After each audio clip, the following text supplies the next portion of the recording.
Observation एक ऐसी कला है जिसे आप ऑब्जर्व करना शुरू करते हैं तो यूनिवर्स की मिस्ट्री यानी रहस्य आपके सामने खुलना शुरू हो जाते हैं।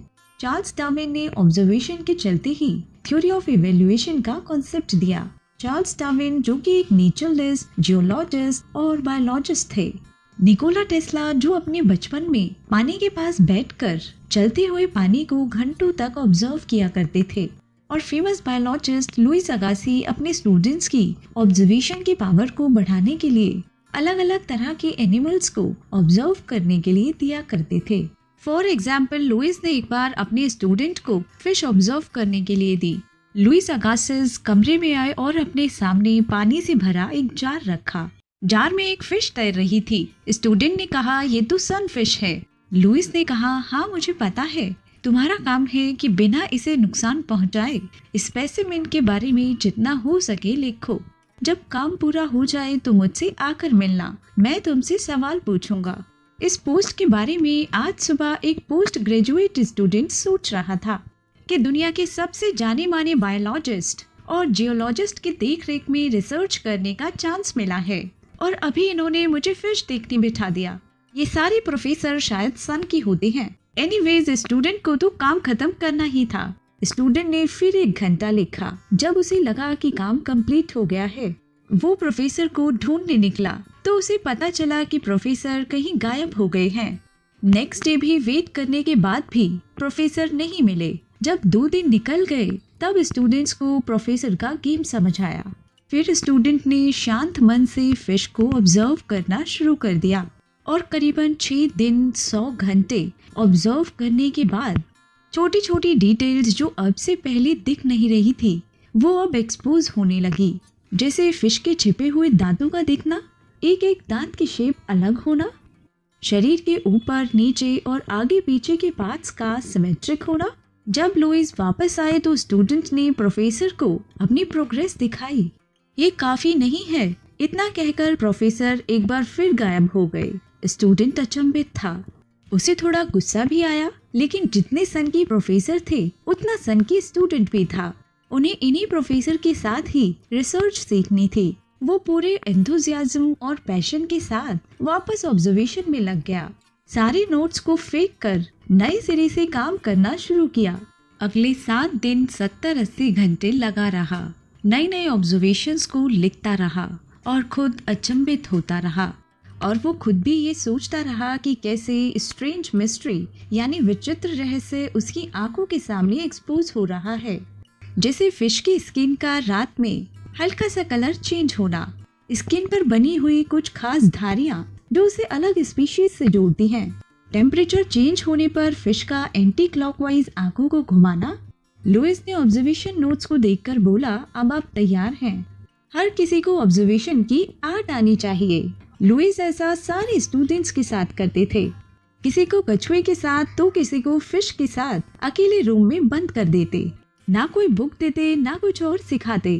और बाहर आने का मौका तभी मिलता जब आपने खुद उस स्पेसिमेन के बारे में सब कुछ जान न लिया हो। और इंटरेस्टिंग बात ये है कि टाइम लगता था, लेकिन हर स्टूडेंट इस आर्ट में प्रोफिशिएंसी पा ही लेता था। स्वामी विवेकानंद कहते हैं, education is the manifestation of perfection already present in main. इंसान में पावर या प्रोफिशिएंसी यानी कुशलता छिपी हुई है, उसका एक्सपोज होना ही एजुकेशन है। किसी प्रोफेशनल डिग्री या एजुकेशन का मोटिव है कि आपका व्यू पॉइंट शार्प और फोकस डीप होता जाए। जैसे एक अच्छा सिविल इंजीनियर दूर से देखकर बता सके कि इस बिल्डिंग की हाइट क्या है, बिल्डिंग की नींव कहीं टेढ़ी तो नहीं बनाई है। क्योंकि अगर उसने 4 इयर्स कुछ सीखा है तो वो है डिजाइन और कंस्ट्रक्शन को ऑब्जर्व करना, जिससे वो उस सब्जेक्ट के बारे में गहराई से सोच पाए। ऑब्जर्वेशन की आर्ट प्रोफेशनल डिग्री से डेवलप नहीं होती, बल्कि ये हर दिन सीखी जाती है। और उससे जरूरी बात ये है कि ये आर्ट हर दिन काम आती है। एग्जाम्पल के लिए एक चैंपियन वेट लिफ्टर कहते हैं, वेट लिफ्टिंग शुरू करने से पहले 5 साल परफॉर्मेंस बड़ी एवरेज थी। मैं सोचता था कि मेरे पास अच्छी वर्कआउट रूटीन की जानकारी नहीं है, इसलिए मैं ज्यादा वेट लिफ्ट नहीं कर पा रहा था। आसपास ऐसा बहुत लोग कर रहे थे तो मैं भी कर रहा था। 5 साल किसी फॉर्मूले का वेट करता रहा। डेली जिम में नई एक्सरसाइज को लेकर लंबे डिस्कशंस होते, लेकिन एक दिन अचानक समझ आया कि बाकी तो परफेक्ट रूटीन का वेट करते रहेंगे। तो मैंने डिसाइड किया कि मैं खुद छोटी छोटी चीजों पर ध्यान दूंगा, जैसे डाइट और जिम रूटीन को ऑब्जर्व करना शुरू कर दिया। तो पाया कि मेरी बॉडी ज्यादा सेट्स करने से अच्छा रिस्पॉन्स करती है, मतलब मैं ज्यादा वेट उठा पाता हूँ। मैंने फील किया कि डेडलिफ्ट और स्क्वाट्स के वेरिएशन पर और काम किया जा सकता है। जैसे ही मैंने अपना पूरा फोकस अपनी रूटीन पर लगाया तो मुझे छिपे हुए इम्प्रूवमेंट का स्कोप और साथ में छोटी छोटी जीत भी दिखने लगी। ये सब कुछ 5 सालों से मेरी आंखों के सामने हो रहा था, लेकिन मुझ में कभी इस पर ध्यान देने का डिसिप्लिन नहीं था। जब मैंने एक्सप्लोरेशन और ऑब्जर्वेशन से सीखना शुरू किया तो मैं कुछ ही मंथ्स में नेक्स्ट लेवल पर वेट लिफ्ट करने लगा। और अब क्वेश्चन ये है कि हम अपनी ऑब्जर्वेशन को कैसे बढ़ा सकते हैं। याद रखने वाली पहली बात ये है कि हम किसी पर्टिकुलर थिंग या पर्सन में कोई अच्छाई या बुराई नहीं ढूंढ रहे हैं। जजमेंट और ऑब्जर्वेशन एक साथ नहीं हो सकते। हम सिर्फ एक्सप्लोरेशन कर रहे हैं, यानी निरीक्षण कर रहे हैं, जिससे हमारा पर्सपेक्टिव सूक्ष्म हो सके और हम छोटी छोटी बारीकियों को ऑब्जर्व कर सके। एक आर्ट प्रोफेसर स्टूडेंट्स को साउंड वॉक पर ले जाते हैं। साउंड वॉक एक ऐसे वॉक है जिसे खास तौर पर आपके आसपास की आवाज़ों पर फोकस करने के लिए डिज़ाइन किया गया है। इसमें वॉक के दौरान एनवायरनमेंट की आवाज़ों को ध्यान से सुनना और उन आवाज़ों के साथ बातचीत करना शामिल है, जहां स्टूडेंट्स एक नई जगह पर आंख बंद कर सारी आवाज़ों को सुनते हैं और एज अ आर्टिस्ट उस बारे में लिखते हैं। एनवायरनमेंट की आवाज़ों से उस स्थान पर और लोगों पर क्या असर हो रहा है, इससे न सिर्फ उन्हें नया पर्सपेक्टिव मिलेगा, बल्कि ये स्टूडेंट हर जगह को नई तरीके से एक्सपीरियंस कर सकेंगे। मैं आपको सजेस्ट करूंगी कि जो भी आप सीख रहे हैं उसे किसी आर्टिस्ट की तरह ऑब्जर्व करना शुरू कीजिए। अगर आप एक अच्छे राइटर बनना चाहते हैं तो अच्छे राइटर के आर्टिकल्स को बार बार पढ़िए, तब तक पढ़िए जब तक कि वो आपके दिमाग में अच्छे से ना घुस जाए।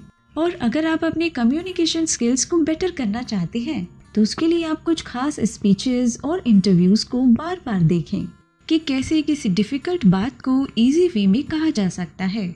जो इस प्रैक्टिस और ऑब्जर्वेशन से सीखने को मिलता है वो कोई और नहीं सिखा सकता। अब आइए, अब हम चलते हैं 5 हाइपर ऑब्जर्वेंट टेक्निक्स की ओर, जो हमारी ऑब्जर्वेशन को स्ट्रॉन्ग बनाती हैं और हमें सिखाती हैं हम अपनी ऑब्जर्वेशन को कैसे स्ट्रॉन्ग कर सकते हैं। Pay more attention to others than yourself. अपने से अधिक दूसरों पर ध्यान दें। ये ऑब्जर्वेशन में बहुत इम्पोर्टेंट है, क्योंकि आप खुद को नहीं बल्कि दुनिया को देखने की कोशिश कर रहे हैं। इसलिए बहुत से लोग अपना पूरा दिन इसी बारे में सोचने में बिता देते हैं कि दूसरे उनके बारे में क्या सोचते हैं, क्या वो बातचीत में गड़बड़ी करते हैं या वो कैसे दिखते हैं। अगर आप सच में अपनी ऑब्जर्वेशन स्किल को सुधारने की कोशिश कर रहे हैं तो बेहतर होगा कि अपनी एनर्जी या फोकस सिर्फ अपने ऊपर ही ना लगाएं, बल्कि दूसरों पर भी लगाएं। हाँ, हो सकता है कि ये स्टार्टिंग में थोड़ा मुश्किल लगे, लेकिन एक ग्रेट ऑब्जर्वर के रूप में आपके ग्रुप की वह फीमेल हर बार जब आप एयर शब्द कहते हैं तो पलकें झपकाती है। Notice changes. परिवर्तन पर ध्यान दें, बदलाव पर ध्यान दें। इसलिए आपको एक बेस लाइन एस्टेब्लिश करने के लिए कुछ टाइम तक ऑब्जर्व करना चाहिए। इसका मीनिंग है आपको ये पता लगाना होगा कि नॉर्मल क्या है और फिर आप फ्यूचर इवेंट्स का कंपैरिजन नॉर्मल इवेंट्स के साथ कर सकते हैं ताकि ये देखा जा सके कि क्या बदलाव हुए हैं। इसलिए टिप नंबर 2 परिवर्तनों को नोटिस करना है। जब आप परिवर्तन शुरू करते हैं तो आप इजीली उन चीज़ों को नोटिस कर सकते हैं जो जगह से बाहर हैं, लेकिन आपको पहले एक संकेत प्राप्त करना चाहिए। हर चीज़ के लिए एक बेस लाइन सेट करें। Put away distractions. ध्यान भटकाने वाली चीज़ों को दूर रखें। जी हाँ दोस्तों, बेहतर बनने के लिए ध्यान भटकाने वाली चीज़ों को दूर रखें। आपको ध्यान भटकाने वाली चीज़ों को दूर रखना होगा। आप किसी की शरीर की भाषा या साइज के आकार में होने वाले छोटे परिवर्तनों को कैसे देख सकते हैं। अगर आपका पूरा ध्यान आपके फोन पर है तो इस शोर भरे संसार में सभी प्रकार की ध्यान भटकाने वाली चीजें हैं, लेकिन अगर हम किसी चीज पर अपना ध्यान केंद्रित कर सकें तो उस स्थिति को बेहतर ढंग से देखने की हमारी पॉसिबिलिटी बढ़ जाएगी। एक ऑब्जर्वर के रूप में आपको इस बात को लेकर बहुत केयरफुल रहना होगा कि आपका ध्यान कहाँ जा रहा है। ये श्योर करना आपकी ड्यूटी है कि आप अपना ध्यान स्मार्टली लगा रहे हैं। लेजर फोकस कॉग्निटिव यानी ज्ञान संबंधी सोच के लिए सब्जेक्ट के प्रति समर्पण की आवश्यकता होती है। आप सिर्फ 2 सब्जेक्ट्स पर कॉन्सेंट्रेट नहीं कर सकते हैं और दोनों में 100% नहीं दे सकते हैं। इसलिए बेहतर होने के लिए ट्रेनिंग के दौरान एक समय में सिर्फ एक सब्जेक्ट चूज करें और केयरफुली ऑब्जर्वेशन के लिए पर्याप्त घंटे लगाएं। Watch a movie in another language without subtitles. जी हाँ दोस्तों, किसी दूसरी भाषा की फिल्म को बिना सबटाइटल के देखें, लेकिन उसे कहानी के लिए ना देखें, बल्कि कैरेक्टर की बॉडी लैंग्वेज पर पूरा ध्यान दें। देखें कि क्या आप बैकग्राउंड में कुछ इंटरेस्ट देख सकते हैं, तो इसे एक गेम बना लें और कैरेक्टर्स की बॉडी लैंग्वेज, आवाज की टोन और बैकग्राउंड पर ध्यान देते हुए अपनी खुद की कहानी बनाएं। कुछ फिल्मों के बाद आप एक्सपर्ट बन जाएंगे और आपकी ऑब्जर्वेशन स्किल बहुत बेहतर हो जाएगी। इस समय आपके पास जो लाइफ है वो बिल्कुल वैसी ही है जैसा आपने देखना चुना है। इस बारे में सोचिए। हर सिचुएशन, हर रिलेशनशिप, हर अचीवमेंट और चैलेंज, ये सब आपके फोकस की डायरेक्ट रिफ्लेक्शंस हैं। यह ऐसा है जैसे आप अपनी फिल्म के डायरेक्टर हो और ये डिसाइड कर रहे हो कि कैमरे को कहाँ फोकस करना है। आपका दिमाग पावरफुल है, ये दुनिया को एक्सप्लेन नहीं करता है। ये इसे तब बनाता है जब आप बदलते हैं। आप जो देखते हैं, आप जो प्रकट करते हैं, उसे बदलते हैं। ये इतना इजी है और साथ ही साथ रिवोल्यूशनरी भी है, यानी क्रांतिकारी भी है। आपके गहरे बिलीव्स और जिस रियलिटी में आप रहते हैं उनके बीच डायरेक्ट कनेक्शन है। ये कोई कोइंसिडेंस नहीं है कि कुछ लोग सफलता को अट्रैक्ट करते हैं जबकि अन्य कंटिन्यूअसली ऑब्स्टिकल्स को फेस करते हैं। डिफरेंस सिर्फ माइंडसेट फिल्टर में है जिसका यूज हर एक व्यक्ति दुनिया को देखने के लिए करता है। यूनिवर्स आपके थ्रू सत्य माने जाने वाले विश्वास के अकॉर्डिंग रिस्पॉन्स करता है। अगर आप अक्सर मानते हैं कि आपके पास कम है तो आप बिल्कुल वैसा ही एक्सपीरियंस करेंगे। लेकिन वास्तव में इम्पोर्टेंट ये है कि आप अपनी आंखों को उन जगहों पर संभावनाएं देखने के लिए ट्रेन करें जहां आप कभी प्रॉब्लम्स देखते थे।